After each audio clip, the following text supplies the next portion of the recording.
have some 4-5 clinical case scenarios. So this 32-weeker male baby, 1750 gram, has just been born via spontaneous delivery. Suddenly, the mother had come unexpectedly with preterm labor. She had been just given a rescue dose of betamethasone antenatally a few minutes before delivery. Apgars were good and did not require any active resuscitation. But respiratory tachypnea developed and slight intercostal recessions and nasal flaring and audible grunt.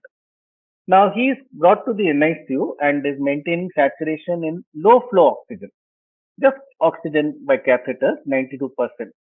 Now, which of the following options is the most important you think we should do? It could be a single option or it could be multiple options.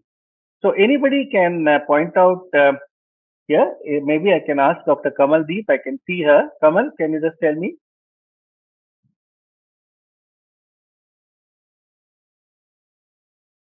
Can you hear me, Dr. Kamal? Yes, sir.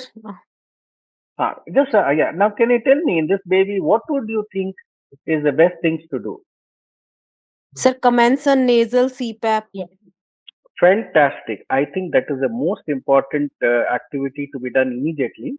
See, it's not only about oxygenation, it's all about ventilation also.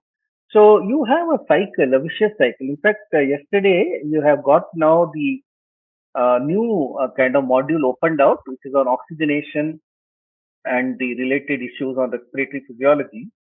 So when you have a baby who's hypoxic, and you know this preterm baby has got most likely hyaline membrane disease or respiratory distress syndrome, as we call it, this child is already beginning to worsen.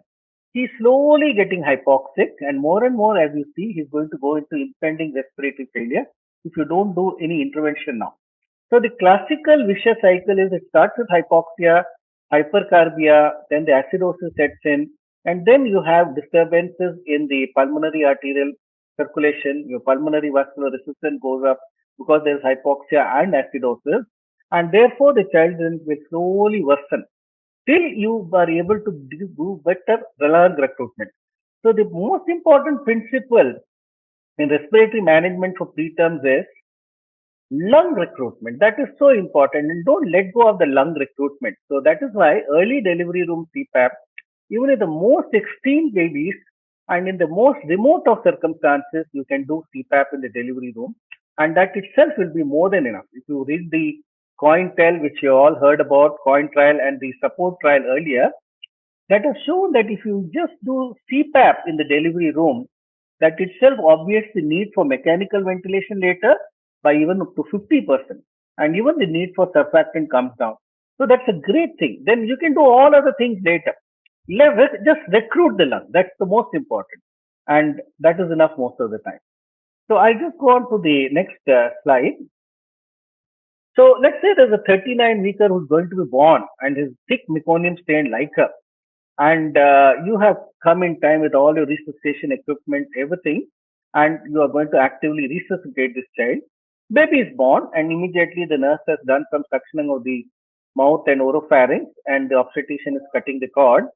Child is crying vigorously, and therefore, in this situation, the next step, what would you do, Dr. Gaurav? Gaurav Parwan, can you just let me know? Hmm, Yes, sir. Good evening. Yes, I hmm. can see it. Uh, so uh, I think so. I will dry the baby and remove the wet drops and give suction only if required because baby is already vigorously crying. Fantastic, Gaurav. See, this is the great thing. This is the latest. See, in my days, believe me, 20, 30 years ago, we used to do active, aggressive suctioning, trying to remove the meconium from the vocal cord. Below the vocal cord, we'll do an endotracheal tube, suction it out. Not anymore. Lot of meta-analysis now clearly suggests if the child is vigorous and crying, for that matter, even if the child is limp and unless you need to actively resuscitate the child, there's no need to suck out the meconium.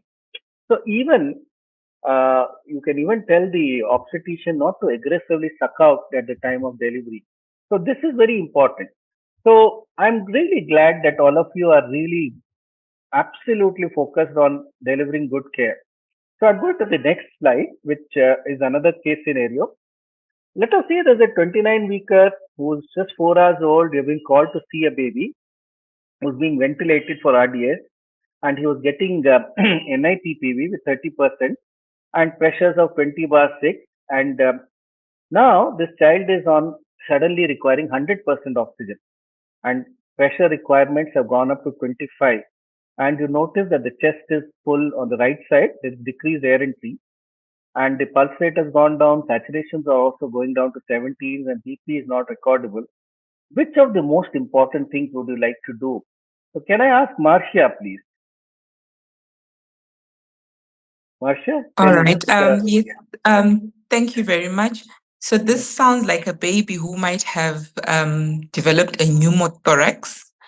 yes. So you probably will need to do immediate thoracocentesis, maybe just with a needle, just to relieve before calling for the X-ray. I think that's fantastic. Now, I'm sure you're all already at a very high level of doing intensive aggressive care. Now, I just want to ask you, Marcia, if you were to do a thoracocentesis emergency, what needle would you use and where would you do that? So if you're using a needle, this is a 29-week, I would use a blue needle. I can't remember what gauge it is, but it's a small one. And then I would go into the second intercostal space in the mid-clavicular line. So this is a Okay, bit different from fantastic. the space that you put a chest drain in. Yes, yes. And you will make sure there is a kind of a water seal so that the air doesn't leak Yes. out into the. So yes, so you can Absolutely. then you use a syringe which you have put maybe saline in, and then you withdraw. Great. So I'm going to ask somebody else. Anybody can unmute. Let's say Priyadarshini can unmute. What else would you do in today's world to sort of confirm pneumothorax, Priyadarshini? Ultrasound. Yes. Who was that? I'm sorry. Who answered? Can you kindly identify yourself? Sorry, I'm not able to. Myself, Prithviraj, sir. Oh, great. So you would do ultrasound. And are you doing lung ultrasound at the bedside nowadays? We are not doing, sir, actually. Ours is a low resource setting, sir. Yes. So if you were a low resource situation, what more, suppose, of course, this child is very poor and therefore you need to do urgently something. But if you had allowed, let's say, 5 minutes time, what more can you do in a low resource situation? Transillumination test. Cold light illumination. Correct. Now the problem is many units don't have a cold light source, and therefore you don't know what to do. You don't have any appropriate. What else can you use instead of a cold light, which is a costly Vein equipment? detector, vein finder. Yes, That's vein all. finders are also very good, but which is very simple nowadays is just use a laryngoscope. See, now the laryngoscopes which are available in the market now have got a good LED source of light. Gone are the days when the old yellow light LEDs were there, laryngoscopes were there. So now you can even use a simple laryngoscope and keep it next to it, and you look for a glow of light, red light, transillumination around there. And at least you compare it to both sides, and if you feel there is definitely increased transillumination, you can bravely go ahead and put the needle as what Marcia described. So this is a great learning exercise. But in high resource situations, like many places, now you see, it's not going to be about high resource situation at all, because more and more as we are now seeing babies are delivered in even in level 2 setups, babies have respiratory distress. Ultrasound machine is always lying there in the obstetric unit. Labor rooms are always having it. We can pull out an ultrasound machine, and that's what we do many a times in our own hospital. We get an ultrasound machine. It's not rocket science at all. You have a simple linear probe. You can just put it on the chest and see whether there's fluid in the lungs, whether there's any evidence of hyaline membrane disease, what we call extensive B lines are there, or whether there is air.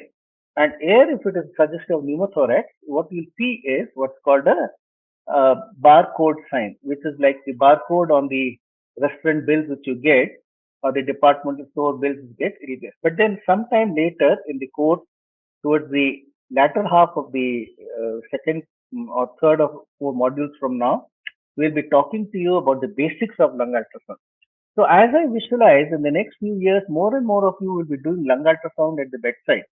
And it's such a simple thing to do that your learning curve is just going to be for 2 days. You start doing lung ultrasound and you get better and better with it. So anyway, that is one thing you can probably start doing. Now, I'm going to probably see if I can show the next slide as well. So let us say you are asked to see a 31 weeker now, who's now 24 hours old and had a cesarean section delivery, and mother had received some antenatal steroid.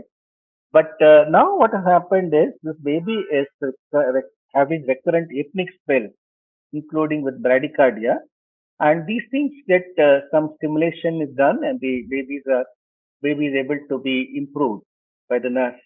So, what is the solution you can think if this baby is having recurrent apneic spells? Anybody can unmute themselves and answer, please. So start CPAP. Great, but then okay, that's also a great idea. So, see, in this answer, any of these things is good, or all of them are also good. So, which is the first thing you would like to do? Let's say you're in a low resource situation, or a moderate or a high resource situation. So, what would you like to do, Payal? If what kind of system are you in a level 2 or level 3 situation? So level 3 and ICU. Great. So So, we are therefore, we generally start with the caffeine as well as start CPAP. yes, this baby may have been already on CPAP in your unit, apart from the casein. But as I mentioned earlier, the child is in room air initially. You can see that. So if Yes. this child has not been ever having any respiratory support, and if you now notice, this child is now actually 24 hours old. So that means it's not RDS, it's just apnea. Yes. So do you think you want to do something else? Urgent ultrasound for bleeds. I know, but this child is Sir, at stable. 24 hour of age, it is most of the time it is apnea of prematurity. So Yes. then we have to think of increase, as child is already on caffeine, we can increase the dose of caffeine and put on CPAP. Absolutely. Fantastic. See, the best thing I want to tell you about caffeine is it's a wonderful drug. The problem is sometimes babies don't respond to the standard loading dose and a maintenance dose. Now, since it's got a great kind of, it's got a large half life, and it's also got a good kind of tolerance by newborn babies, you can go and give a loading dose another of caffeine. And this many a times works. If you give another 10 mg per kilo stat IV infusion of caffeine now, the child may probably not need the CPAP. So that then you can obviate. But then even your answer of starting CPAP is good. I would say anything. But obviously the answer like upgrade antibiotic is not the right one. But somebody pointed out to look at the head for a urgent bleed. But then you see the child would have been very unwell if there was a sudden intracranial hemorrhage, IVH. The child would have become pale and desaturated badly and would not have been able to be revived with simple stimulation. But nevertheless, that's a very important thing. I would have probably definitely done an ultrasound at the bedside. After stabilizing the baby, initially we would have started some caffeine, and then if that was not working, we would have started CPAP, and then of course look for a reason why the child was still having apneic spell. Now, the last question I have is, yes. So let us say in a small center where treatments are not of great nature or not very available, but let's say a term baby comes back to the hospital with severe respiratory distress and cyanosis, and nothing much perinatally was found except some meconium strain liquor, and the child had possibly a choking episode a day ago, and you found the child has severe cyanosis, absent pulses in the femoral, hypertension, decreased air entry on the left side, and a scaphoid abdomen. So, what would you like to do? So, let's say I'll ask Dr. Saravana.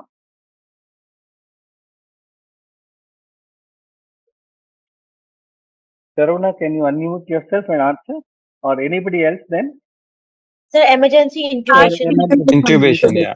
Intubation. 100%. So, you have a situation here till you are very sure. See, you got the clue here is the scaphoid abdomen and the left-sided air entry being low. CDH.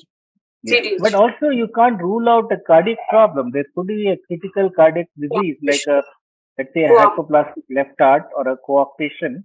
So you first stabilize the child, get the child maybe even started subsequently on inotropic support, then get an emergency X-ray done. And if you have ruled out CDH and otherwise the child is sort of getting stabilized, then of course you would have to think of a ductus dependent lesion, and therefore you would have to think of whether to start prostaglandin till you get an echocardiogram done. Great. I have now found and have set the level of what kind of discussions we are having. Dr. Sridhar and I keep discussing this. Your batch is fantastic and the level of quality care you're delivering is good. Yes, I know the resources are constrained sometimes in the level 2 setup, but there is no reason why you cannot upgrade your systems over the way you're going and probably reach a level of 3A very soon over the next few months once you finish this course.